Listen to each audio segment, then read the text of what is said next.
বন্ধুরা, চলে এসেছি আরও একটি নতুন মুভি এক্সপ্লেনিং ভিডিও নিয়ে। আজ আমি এক্সপ্লেন করতে চলেছি সাউথ ইন্ডিয়ার নতুন রিলিজ হওয়া বম্ব মুভিটিকে। তো চলো বেশি দেরি না করে শুরু করা যাক। মুভির শুরুতেই আমাদের কালাকামাই নামের একটি গ্রামের কথা বলা হয়েছে, যেখানে সবাই মিলেমিশে থাকতো এবং একে অপরকে সাহায্য করার জন্য সবাই এগিয়ে থাকতো। এই গ্রামের লোকেরা মনে করতো তারা যে পর্বত থেকে দেখতে পায় সেটাই তাদের ভগবান, কারণ প্রত্যেক বছর কার্তিক মাসে একটা ময়ূর সেই পাহাড়ের চূড়ায় দাঁড়িয়ে ডাক দিত, যার আওয়াজ শুনতে পেয়ে গ্রামের লোকেরা তাকে দেবতার আওয়াজ মনে করত এবং পরস্পর দুদিন ধরে সেটাকে উদযাপন করা হতো। আর উৎসব পালন হয়ে যাওয়ার পর গ্রামের সমস্ত লোকেরা একসাথে হয়ে সেই পাহাড়টিকে দেখতো। তখন পাহাড়ের থেকে একটা আলো বের হতো, যেটাকে গ্রামের লোকেরা ভগবান মনে করত। এই জিনিসটা প্রত্যেক বছর হতো, তাই গ্রামের লোকেরা অনেক বেশি বিশ্বাস করত। তারপর গ্রামে একটা রোগ আসে, যার কারণে গ্রামের অনেক মানুষ মারা যেতে লাগে। কিছু লোক তো রোগের ভয়ে গ্রাম ছেড়ে চলে গেছিল, আর বাকি লোকেরা এখানে দেবতার ভরসায় থেকে গেছে। একদিন অনেক বেশি ভয়ঙ্কর বৃষ্টি হওয়ার কারণে সেই পাহাড়ের চূড়া ভেঙে গ্রামে পড়েছিল এবং দুভাগে ভাগ হয়ে এক জায়গায় গিয়ে দাঁড়িয়ে পড়ে। তারপরের দিন গ্রামে একটা মিরাক্কেল হয় আর সব রোগগুলো দূর হয়ে যায়। এইটা দেখে গ্রামের কিছু লোকেরা বলেছিল, এই দুটো পাথর যে আমাদের কাছে এসে পড়েছে এরাই ভগবান, এরাই আমাদেরকে বাঁচিয়েছে। অপর পাথরটির টুকরো দেখে বাকি লোকেরা বলতে শুরু করে, ওইটা না, এটা আমাদের ভগবান। এর ফলে গ্রামটি দুটো ভাগে হয়ে যায় এবং দুটো ভাগের দলেরা দুটো পাথরের টুকরোকে নিজেদের ভগবান মনে করত। সেই বছরে কার্তিক মাসে গ্রামের লোকেরা সেই পাহাড় থেকে আসা আলোকে দেখতে পায়নি, যার ফলে গ্রামবাসীরা একে অপরের ওপর চিল্লানো শুরু করে যে তোমরা ভুল ভগবানকে পুজো করেছো, সেই জন্য ভগবান রেগে গেছে। এর ফলে ভালো গ্রাম কালাপাট্টি, কালাকামাইপাট্টি আলাদা আলাদা গ্রামে ভাগ হয়ে যায়, যার নাম রাখা হয়েছিল কালাপাট্টি এবং কামাইপাট্টি, এবং তারা আলাদা আলাদা পাথরকে পুজো করা শুরু করে দেয়। এরপর থেকে সেই গ্রামে আর কখনো সেই অদ্ভুত আলো আর দেখা যায়নি। এরপরে 100 বছর পরের ঘটনা দেখানো হয়, যেখানে একজন কালেক্টর সেই গ্রামের সমস্যাগুলোকে দূর করতে এসেছিল, কারণ গ্রামের লোকেরা সবসময় ঝগড়া করত। এই কালেক্টর ওখানে পুলিশ ইনচার্জ ডেকে জিজ্ঞাসা করে যে গ্রামের লোকেদের কি সমস্যা। তখন পুলিশ অফিসার জানায়, একবার আমি ওই গ্রামে সমাধান করার জন্য গেছিলাম, কিন্তু তারা তো বাচ্চাদের খেলার জন্য ঝামেলা করছিল, কারণ এই গ্রামের লোকেরা একে অপরকে স্পর্শ করাটাও পছন্দ করতো না। এটা শুনে কালেক্টর সেখানে এসডিএম কে ডাকে। তখন এসডিএম বলে, যখন আমি সেই গ্রামে গিয়েছিলাম তখন আমার গাড়ির মুখ কামাইপাট্টির দিকে মুড়ে গেছিল। এটা দেখে কালাপাট্টির লোকেদের মনে হয়েছিল আমি হয়তো কামাইপাট্টির দলই, সেই জন্য তারা ঝামেলা করা শুরু করে দিয়েছিল। গ্রামের লোকেরা এমন ছিল, তারা শুধু ঝামেলা করার বাহানা খুঁজতো।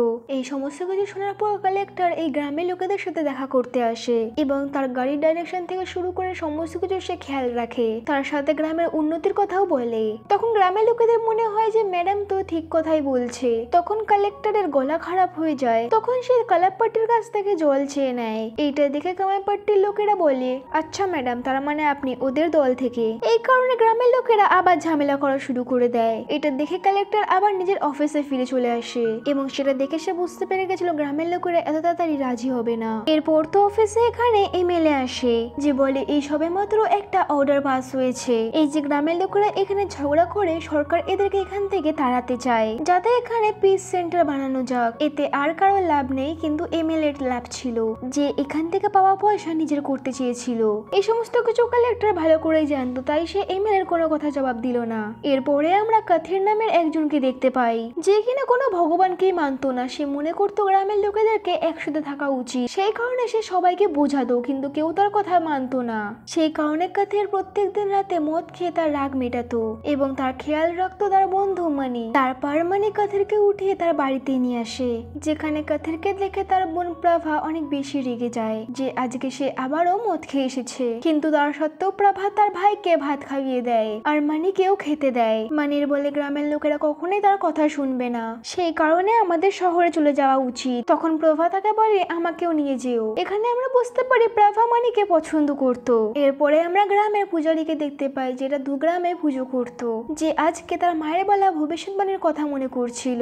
সে মনে করছিল যে তার মা একবার তাকে বলেছিল একদিন দেবতা আসবে এবং তাকে দেখে গ্রামের সমস্ত লোকেরা মাথা নিচু করে নেবে এবং সে সবার সামনে রাজার মতো আসবে। এখানে পূজারী সেই দেবতাদের আসার জন্যই অপেক্ষা করছিল, যে না জানে সে কখন আসবে। এরপরে আমরা কালেক্টরকে দেখতে পাই, যে কালাপাট্টি গ্রামের মুখিয়ার সাথে প্রথমে কথা বলতে এসেছিল, যাতে সে কামাইপাট্টিদের সাথে একসাথে হয়ে থাকে, কিন্তু মুখিয়া তো তাকে সোজাসুজি মানা করে দেয়। তারপর কালেক্টর যখন কামাইপাট্টির মুখিয়ার কাছে আসে, তখন সে বলে তারা আমাদেরকে সবসময় নিচু করতো, তাই তাদেরকে আমরা কখনো মেনে নেব না। এরপর আমরা মোহন নামের একজনকে তার বউ কালার সাথে দেখতে পাই, যাদের বিয়ের পর এখনো বাচ্চা হয়নি। তখন গ্রামের বাচ্চারা তাকে ভেঙাতে শুরু করে যে সে এখনো মা হতে পারেনি। এতে সেই স্বামী স্ত্রী দুজনে রাগ তো হতো, কিন্তু তারা কিছু বলতে পারতো না। এরপর মোহন বাড়িতে এসে তাকে বলে যে তুমি তাদের কথায় খারাপ মেনো না, যে আমি সবসময় তোমার সাথেই থাকবো। এরপরে আমরা পান্ডে নামের একজন ব্লগারকে দেখতে পাই, যে কিনা নতুন নতুন চ্যানেল খুলেছিল এবং সে সমস্ত গ্রামের ভিডিও করে আপলোড করতো।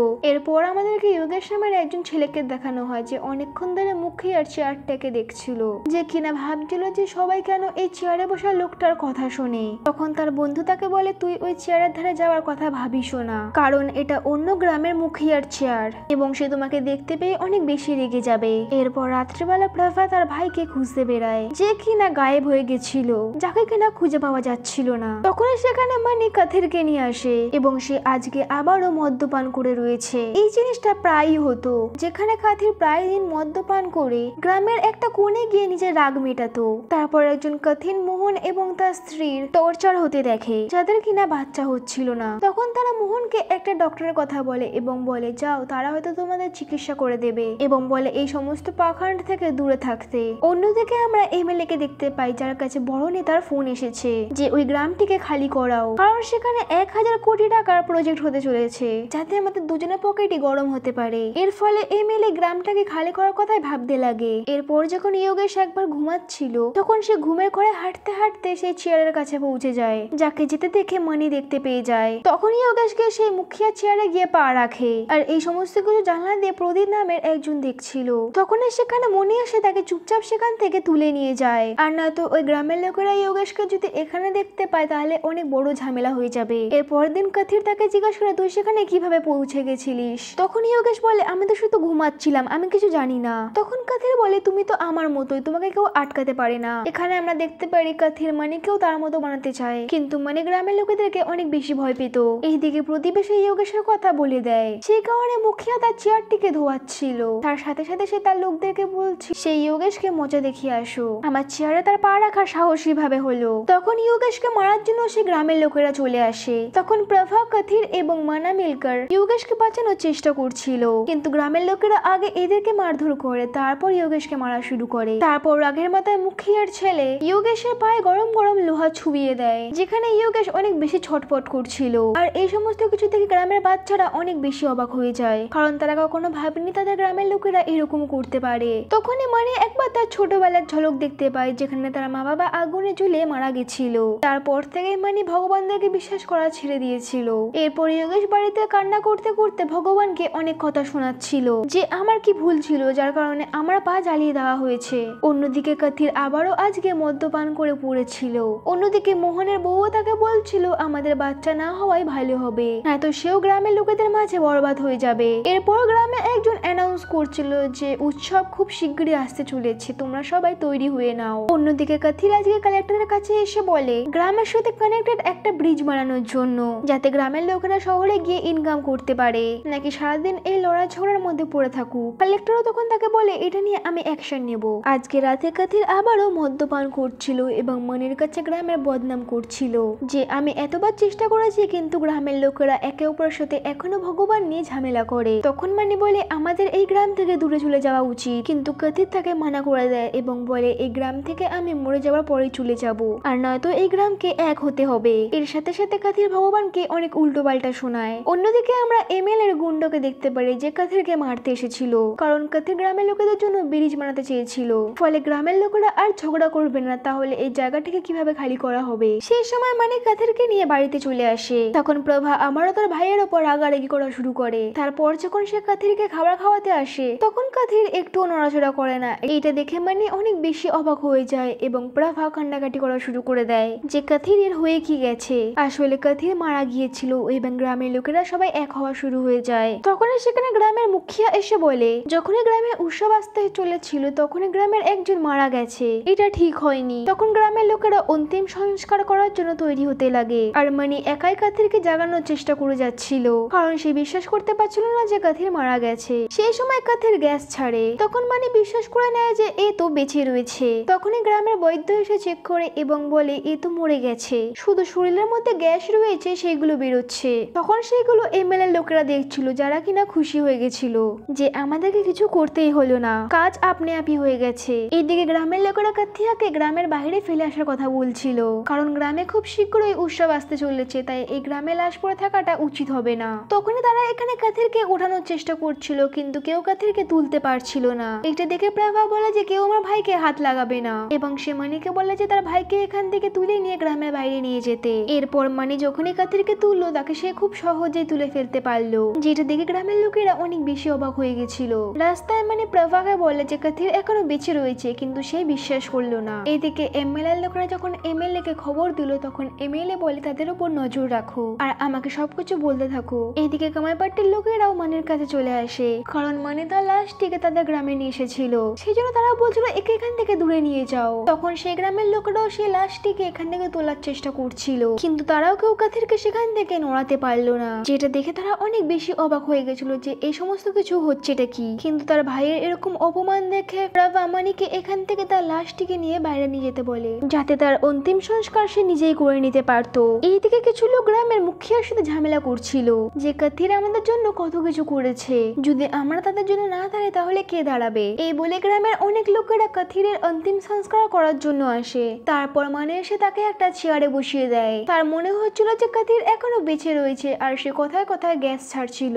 এরপর কাথিরের ওপর সবাই মালা পরায়। এরপর যখন পূজারী মালা পরাতে আসে, তখন সে গ্যাস ছেড়ে দেয়। সেটা দেখে পূজারী অনেক বেশি অবাক হয়ে গেছিল, যেটা দেখে তার মায়ের কথা মনে পড়ে যায় যে তার মা বলেছিল তার সামনে পুরো গ্রামের লোকেরা মাথা নিচু করে থাকবে এবং সে মালা দিয়ে সেজে থাকবে। এটা দেখে তো পূজারী চিল্লাতে শুরু করে যে স্বয়ং দেবতা এসেছে। এটা শুনে মুখিয়া বলে তুই কি পাগল হয়ে গেছিস? তখন পূজারী বলে যে তোমার যদি দম থাকে তাহলে একে নড়িয়ে দেখাও। এটা শুনে গ্রামের মুখিয়া চুপ হয়ে যায়, কারণ কাথিরকে তো কেউ নড়াতেই পারেনি। এরপর পূজারী তার মায়ের ভবিষ্যৎবাণী গ্রামের লোকেদেরকে বলে। তখন সেখানে একটা ভেড়া এসে সেখানে বসে পড়ে, যেটাকে দেখে গ্রামের সমস্ত লোকেরা বিশ্বাস করা শুরু করে দেয়। এর সাথে সাথে তারা মানিকে তার বাহন মনে করে নেয়। তখন সেখানে কালা হঠাৎ করে অজ্ঞান হয়ে যায়। তখন সেখানে দাই এসে বলে এ তো মা হতে চলেছে। তারপরে সেখানে অনেক বছর পর ময়ূর এসে পাহাড়ে চিল্লাতে শুরু করে, যেটাকে দেখে গ্রামের সমস্ত লোকেরা বিশ্বাস করে নেয় কাথিরের দেহতেই ভগবান এসেছে, আর এখন কাথির সবার জন্য ভগবান হয়ে গেছে। এর পরের দিন থেকে কাথিরের পুজো হওয়া শুরু হয়ে যায় এবং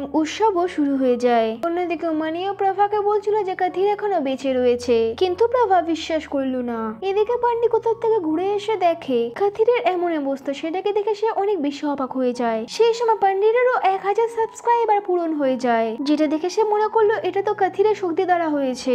এখানে মোহনের বাড়িতে একটি মহিলা তার সন্তান আসার জন্য উৎসব করতে এসেছিল, কিন্তু মোহন মানা করে দেয় এবং বলে তুমি আমার বউকে কত বেশি অপমান করেছিলে, আর এখন সে মা হতে চলেছে, তাই সবাই চলে এসেছো। যেটা শোনার পর সেই মহিলাটা সেখান থেকে চুপচাপ চলে যায়। তারপরে গ্রামে উৎসব হওয়া চালু হয়ে যায়, যেখানে অ্যানাউন্স করে জানিয়ে দেওয়া হয় যে গ্রামে কিভাবে উৎসব পালন করতে হবে। এখানে এক গ্রামের লোকেরা সবুজ কালার রং দিয়ে তাদের দেবতাকে পুজো করত এবং অপর গ্রামের লোকেরা লাল রং দিয়ে। এরপরে যখন পুজো পূরণ হয়ে যাবে, তখন তারা ভগবানের জ্যোতির জন্য পাহাড়ের দিকে তাকাবে এবং ভগবানের আশীর্বাদের জন্য আমরা দিব্য জ্যোতি দেখতে পারবো। এইদিকে পান্ডিয়া তার বন্ধুর সাথে ছিল, তখন তার বন্ধু তাকে বললো যে কাথিরকে কেউ নড়াতে পারেন, তুমি যদি কাথিরকে নড়ানো নিয়ে ভিডিও বানিয়ে দাও তাহলে তুমি ভাইরাল হয়ে যাবে। যেখানে পান্ডি কাথিরের কাছে এসে তাকে ওঠানো শুরু করে, তখন সে মানিকে ডেকে বলে যে তুমি ওকে ওঠাও, আমি ভিডিও বানাবো। তখন সেখানে পূজারী এসে তাকে বকা শুরু করে যে এটা আমাদের ভগবান, কোনো খেলনা নয় যে তুমি তাকে ওঠানো শুরু করে দিয়েছো। তখন সেখানে দুই গ্রামের মুখিয়া আসে এবং তাকে জিজ্ঞাসা করে যে এনার মধ্যে কোন দেবতা রয়েছে, আমাদের গ্রামের নাকি ওদের গ্রামের। যেখানে পূজারী ফেসে যায় এবং সে ভাবতে পারলো না যে তার কি বলা উচিত। তখন সে উপরের দিকে চিল্লিয়ে বলে ভগবান কাউকে জবাব দেয় না। তারপর সেখানে কাথির গ্যাস ছাড়ে এবং সবাই সেখান থেকে চলে যায়। এরপরে এই দুজন মুখিয়া নিজের গ্রামে এসে ডিসকাস করা শুরু করে দেয় যে তারা কিভাবে কাথিরের পুজো করবে। তার সাথে উৎসবের তৈরি হওয়া শুরু হয়ে গেছে। অন্যদিকে কাথিরের ছবি এখন ঘরে ঘরে বিক্রি হচ্ছে, ও নাকি ভগবান মেনে নেওয়া হয়েছে। এইভাবে দিন পার হতে শুরু হয়ে যায় এবং সবাই কাথিরকে পুজো করা শুরু করে দিয়েছে। তখন গ্রামের লোকেরা ডিসাইড করে তারা কাথিরকে পুরো গ্রাম ঘোরাবে, তাই তারা কাথিরকে ওঠানোর চেষ্টা করে, কিন্তু তারা কেউ তাকে নড়াতে পারলো না। তখন সেখানে গ্রামের একজন লোক এসে বলে কাথির ভগবান গায়েব হয়ে গেছে, আর সেখানে সত্যিই কাথির গায়েব হয়ে গেছিল। তখন সবাই মানির কাছে এসে মানিকে মারধর করা শুরু করে যে তুমি হয়তো কাথিরকে এখান থেকে তুলে কোথাও ফেলে দিয়েছো। তখনই সেখানে একজন এসে বলে ভগবান আবার ফিরে এসে। তখন সবাই সেখানে যখন দেখতে যায়, তখন সবাই দেখতে পায় কাথির আগের মতোই বসে রয়েছে। এটাকে দেখে এমএলএ লোকেরা অনেক বেশি অবাক হয়ে যায় এবং তারাও মনে করলো সত্যিই কাথির কোনো ভগবান নয় তো, যে কিনা কিছুক্ষণের জন্য গায়েব হয়ে গেছিল। তখনই মোহনার কাছে সেই মহিলাটি আবার আসে এবং বলে গোদ ভাড়াই করে নাও, এটা মায়ের জন্য ভালো হবে। তখন দূর থেকে সেই মহিলার ছেলে সেটা দেখতে পায়। তখন সে এসে তার মাকে বলে তুমি বারবার কেন তাদের কাছে যাও। তখন তার মা তাকে জানায় তুমি মোহন এবং তার বউয়ের মজা নিতে তার বাচ্চা হতো না বলে, সেই কারণে সে আমার সাথেও ভালোভাবে কথা বলে না। যেটা শোনার পর সে ছেলেটার খারাপ লাগে এবং সে তার ভুলটিকে বুঝতে পারে। এরপর আমরা রাত্রেবেলা সিন দেখতে পাই যেখানে পূজারী সবাইকে বলছিল একমাত্র মানি ভগবানকে তুলতে পারে, সেই কারণে আজকে মানি ভগবানকে তুলে নিয়ে পুরো গ্রাম ঘুরিয়ে নিয়ে আসবে যাতে পুরো গ্রামে ভগবানের আশীর্বাদ পড়ুক। এইটা শুনে মানিও কাথিরকে তুলে নেয় এবং সে তাকে নিয়ে গ্রামের বাইরে যাওয়া শুরু হয়ে যায়, কারণ মানির মনে হচ্ছিল গ্রামের লোকেরা পাগল হয়ে গেছে। কিন্তু প্রভা তাকে আটকে নেয়। মানি তাকে বলে গ্রামের লোকেরা কারো কথা শুনবে না, কিন্তু প্রভা তখন তাকে বলে আমার ভাইয়ের স্বপ্ন ছিল যে গ্রামের লোকেরা এক হয়ে যাক, আর এটা এখন হতে চলেছে যতই ধোকাতে হোক না কেন। প্রভা আরো বলে যে আমি জানি আমার ভাই মরে গেছে, কিন্তু গ্রামের জন্য আমাদের এই নাটকটা চালিয়ে যেতে হবে। প্রভা আরো জানায় যে সেই রাত্রেবেলা কাথিরকে আমি দফন করতে গেছিলাম, কিন্তু আমি জানতে পেরেছিলাম লোকেরা তোমাকে মারতে এসেছিল, সেই কারণে আমি আবার কাথিরকে রেখে আসতে গেছিলাম। আর কাথিরের সত্যিটা পান্ডিও জেনে গেছে। তারপর মনে আবার কাথিরকে নিয়ে গিয়ে চেয়ারে বসিয়ে দেয়। অন্যদিকে এমএলএর লোকেরা কাথিরের উপর বাজি ছুড়ে মারে, কারণ তারা গ্রামের লোকেদের সাথে ঝামেলা করাতে চেয়েছিল। তখনই কাথিরের দিকে রকেট আসতে দেখে গ্রামের লোকেরা কাথিরের সামনে দাঁড়িয়ে পড়ে। এরপর এত বছর পর এই লোকেরা একে অপরকে ধরেছিল, যেটাকে দেখার পর মানিরও মনে হচ্ছিল কাথিরের স্বপ্ন সত্যি হয়ে যাচ্ছে। এরপর মোহনের সাথে দেখা করতে সেই বয়স্ক মহিলার ছেলেটা আসে এবং তার ভুলের ক্ষমা চায়। মোহনও তখন রাজি হয়ে যায়। তারপর রাত্রিবেলা আবার যখন পুরো গ্রামের লোকেরা কাথিরের পুজো করার জন্য একজোট হয়, তখন এই গ্রামের লোকেরা আবারও তাদের দেবতাকে নিয়ে ঝগড়া করা শুরু করে। তখনই হঠাৎ করে মনির অনেক রাগ হয়ে যায় এবং তার শরীরের মধ্যে গ্রামের দেবী চলে আসে, যে কিনা গ্রামের তরফ থেকে আনা চুরিগুলো উপরে, এবং সে বলে আমার দুটো ছেলে রয়েছে কামাই এবং কালা, এরা দুজনে একসাথে থাকতো, কিন্তু তোমরা গ্রামের লোকেরা তাকে আলাদা করতে চেয়েছো, এবং বলে তোমরা যদি কখনো এক না হও তাহলে আমার এই ছেলেরা কখনো এই গ্রামে আসবে না, আর তোমাদের একসাথে দেখে এবারও পর্বতের পিছন থেকে আলো বেরোবে, এটাই আমাদের আশীর্বাদ হবে। যেটা দেখে পূজারী বলে দেবতা হয়তো রেগে রয়েছে, সেই কারণে আমাদেরকে এক হতে হবে। এটা দেখে গ্রামের লোকেরা নিচু হয়ে যায়। এরপর আমরা দেখতে পারি প্রভা মানিকে বকছিল। আসলে মানি এসব কিছু নাটক করেছিল, কারণ গ্রামের লোকেরা ঝগড়া করছিল, তাই মনিকে এগুলো আবারও বলতে হয়েছে। এখানে পান্ডি বলে এবার আমরা গ্রামের পাহাড় থেকে কিভাবে আলো আনবো, এটাই সব থেকে বড় প্রবলেম। প্রভা তখন বলে সেই ব্যাপারে আমরা ঠিক ভেবে নেব। এদিকে এমএলএ লোকেরা তাকে বলছিল যে গ্রামের লোকেরা আবার এক হয়ে যাচ্ছে, অর্থাৎ এমএলএ এর প্ল্যান গুলো বরবাদ হয়ে যাচ্ছে। তারপর পূজারী যখন মানির সাথে দেখা করে, মানি তখন বলে দেখো গ্রামের লোকেরা একে অপরের পুজো করে কিভাবে একসাথে দাঁড়িয়ে রয়েছে, এভাবে তো দিব্য জ্যোতি দেখা যাবে না, সেই জন্য তারা পূজারীকে এক করতে বলে। তারপর পূজারী সমস্ত গ্রাম লোকেদেরকে এক করে বকাঝকা শুরু করে এবং গ্রামের সমস্ত লোকেরা এক হয়ে ভগবানকে যে জল চড়াতে চাও সেই মটকাটাকে নামানোর চেষ্টা করে, যেখানে প্রদীপ যোগেশকে সব থেকে উপরে উঠতে বলে। যখন যোগেশ মুখিয়ার ছেলের ব্যথার উপর পা রাখে, তখন রকেটের জন্য যে আঘাতটা সে পেয়েছিল, তখন তার অনুভব হয়েছিল তার যোগেশের পায়ের মধ্যে লোহার রড লাগানোটা ভুল হয়েছে। এরপরে তারা সেই মটকাটাকে নামিয়ে নেয়, যেটাকে দেখে মানি অনেক খুশি হয়ে যায়। তারপর যখন সেই গ্রামের লোকেরা একে অপরের থেকে দূরে বসেছিল, তখন সেই গ্রামের কিছু বাচ্চারা একসাথে খেলা করছিল। এটা দেখে গ্রামের মুখিয়া ভাবতে লাগলো আমরা কতদিন পর্যন্ত একে অপরের সাথে ঝগড়া করে যাব। তারপর সেখানে একটা পুলিশ আসে, যাকে কিনা এমএলএ পাঠিয়েছিল, এবং সে এসে বলে এরকম একটা লাশকে তোমরা ভেবে রাখতে পারো না। তখন মুখিয়ার ছেলে বলে আমাদের ভগবানকে হাত লাগবে তো তোমাদের জন্য ভালো হবে না। তখন গ্রামের সমস্ত লোকেরা এক হয়ে যায়, যাকে দেখে পুলিশ অফিসার ভয় পেয়ে যায়। তারপর এখানে এমএলএ এবং কালেক্টর দুজনেই আসে। এখানে কাথিরা সবার সামনে আগে তদন্ত করে সে বেঁচে আছে কিনা। তখন ডক্টর এসে বলে যে কাথির মরে গেছে, শুধু তার শরীরে গ্যাস হচ্ছে, সেটাই বাইরে বেরোয়। যেখানে কালেক্টর এমএলএ এরও ফিটনেসে সাইন করিয়ে নেয় যে কাথির মরে গেছে। তখনই এমএলএ এর কাছে কারোর একটা ফোন আসে এবং সে সেখান থেকে চলে যায়। তখন কালেক্টর বলে যে কাথি একটা পত্রিকা পাঠিয়েছিল এই গ্রামের থেকে শহরের একটা ব্রিজ বানানোর জন্য, যদি আপনারা সাইন করে দেন তাহলে ব্রিজ বানানো শুরু হয়ে যাবে। তারপর তারা সবাই সাইন করে দেয়। এরপর উৎসবের শেষের দিন সবাই কাথিরের উপর জল ঢালা শুরু করে। অন্যদিকে মানি এবং প্রভা দুজনের এখন পাহাড়ের থেকে আলো বের করা জোগাড় করতে হবে, আর নয়তো গ্রামের লোকেরা কখনোই এক হবে না। এই জন্য মানি পাহাড়ে আগুন লাগানোর জন্য দৌড়ায়। কিন্তু এটা কি, এখানে তো এমএলএ আগের থেকেই আলো নিয়ে বসে রয়েছে আলোর জোগাড় করার জন্য। তারপর এমএলএ লোকেরা মানিকে মারতে শুরু করছিল, কিন্তু মানি উল্টো লোকেদের উপর মারা শুরু করে। এদিকে গ্রামের লোকেরা তাদের পুজোটাকে পুরো করে নিয়েছিল। এরপর সবাই এরা এই দিব্য জ্যোতির জন্য অপেক্ষা করছিল, যেটা কিনা মানি জানাতে পারিনি। এরপরে মুখিয়ার ছেলে তার ভুলের জন্য চোখ বন্ধ করে ক্ষমা চাইতে লাগে যে সে যোগেশের পা জ্বালিয়ে দিয়েছিল। এর ফলে সে একটা জ্যোতি দেখতে পায় এবং সে বলে সে জ্যোতি দেখতে পেয়ে গেছে। এরপর গ্রামের লোকেরা তাদের কর্মের জন্য ক্ষমা চাইতে লাগলো এবং সবাই একটা জ্যোতি দেখতে পায়, অর্থাৎ মনির আর আগুন জ্বালানোর প্রয়োজন নেই। গ্রামের লোকেরা এখন এক হয়ে গেছে। এরপর গ্রামের লোকেরা পুরো সম্মান দিয়ে পাথিরের জন্য সমাধি বানায় এবং গ্রামের লোকেরা অনেক বেশি খুশি ছিল। অন্যদিকে মোহনও তার বউয়ের গোদ ভাড়াইয়ের জন্য উৎসব করে নিয়েছে আর এই গ্রাম আবারও একসাথে থাকা শুরু করে দিয়েছে। এখানে এই মুভিটি শেষ হয়ে যায়। মুভিটি যদি ভালো লেগে থাকে তো ভিডিওটাকে একটি লাইক এবং চ্যানেলটিকে সাবস্ক্রাইব করে নেবেন। দেখা হচ্ছে নেক্সট মুভি এক্সপ্লেনিং ভিডিওতে। ততদিনের জন্য ভালো থাকুন, সুস্থ থাকুন।